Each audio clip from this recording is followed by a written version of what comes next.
Welcome to today's discussion. Today we'll be discussing if Clash of Clans actually needs a translator.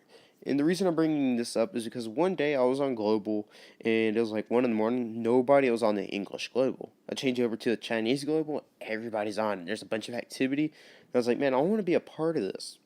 But I couldn't be a part of it because I don't speak Chinese or Japanese or even Korean. So what I did was I just went back to my global and I was just tired of it. I was like, I'm done. Went to bed, woke up the next day, thought about it. I was like, hey, why don't I make a video about how we could actually improve the game through adding a translator? And, well, right now I did some research. And the global is actually random based on language. So it's like you speaking, or you have your language set to English.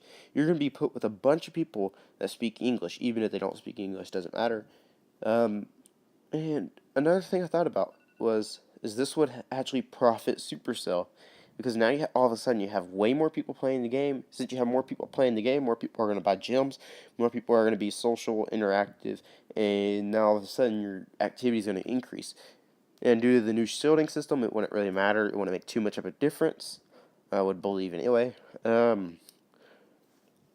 point I have is the fact that if we were to add the translator, a lot of people actually play the game for the communication and the social interaction because they don't like the way Facebook or any of those other companies set up their social media. So if we were to add the translator, they'd be able to talk. But so Evil Empire pointed this out to me on the forums. He said that if we were to do that, all of a sudden your 12-year-olds are going to be like on a Chinese server talking to these Chinese people like, hey, you said you're a girl, right? Yeah, kick. Yeah, meet you sometime. That's what they're like. And that's a really good point. But I had an idea. Why don't we implement a new way of setting up the globals to make it so it's not just completely random? Why don't we have it based off of age? By that I mean, why don't we have it so Clash of Clans asks for your email, make it optional, obviously. If you don't put the email in, then it just sets you back to the old one. If you put your email in, then it ranks you by age. So let's say your email says you're 24, you're gonna be 24 years old in Clash of Clans. Is that your right?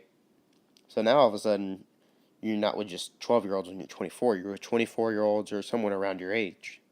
So I'm thinking like 12-year-olds through 14-year-olds, 15-year-olds through 17-year-olds, 18-year-olds through 24-year-olds, 25-year-olds through 30-year-olds, etc. And the reason I say that is it would just simplify everything. So I'm gonna get on to the next, and the next point is that right now Clash of Clans makes about $5 million a day, and whenever you consider that's a lot of money.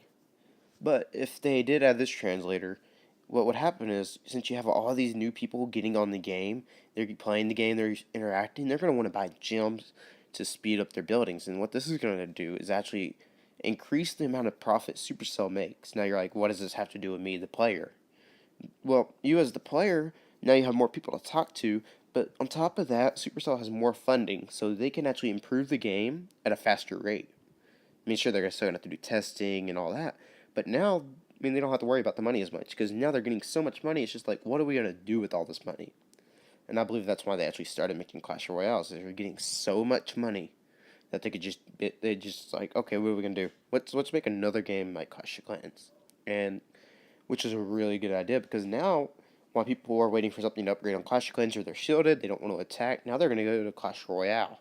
And on Clash Royale, they're going to attack until they can't open a chest. When they can't open a chest, they're going to go back to Clash of Clans and they're going to raid on Clash of Clans. And this was just going to keep continuing on for a long time. Now, another thing about this that I really and truthfully liked that my friend pointed out is the fact that with the translator, you have all of these good things. He's like, okay, man, you're making this sound one-sided. So the bad thing about the translator is they actually had to make the translator, which, whenever you consider it, isn't too bad. But the price of the translator is probably going to be pretty expensive. By that I mean more than 100,000. But hey, if you're able to make a translator and your profit somehow outweighs the amount you're making, or your profit outweighs the cost, then why not? It makes the game more enjoyable. It makes it so you can do more stuff, and perhaps even if they did this, maybe they'd be able to put more dead bases into the game to balance out the loot. Because now people are gymming because they're on more and they're just getting bored. So, this brings me to my last point. My last point is that if you were to actually add the translator, it would start a domino effect. Now, most dominoes effects are unpredictable, which this one is. So, let's say they add a translator, it works out, everybody likes it, right? But the problem is now there's just so much traffic that it just slows down the game, and everybody wants is just like, whoa, man, you used to be able to raid easily when it get disconnected, but now so many people are on the servers, it just tries overloading the servers. So what would have to happen is now there's just so many people they'd actually have to put restrictions on the game, or it might even have to make it so you have to pay to play or something. I don't know, but it would come to a point like that. At that point, what could possibly happen is that so many people just quit the game because they can't, they don't want to pay or something like that happens. Now you just have so much loot in the system because all these people quit, or they were forced to quit. And this is the only other real con I can think of, and that's like a worst case scenario.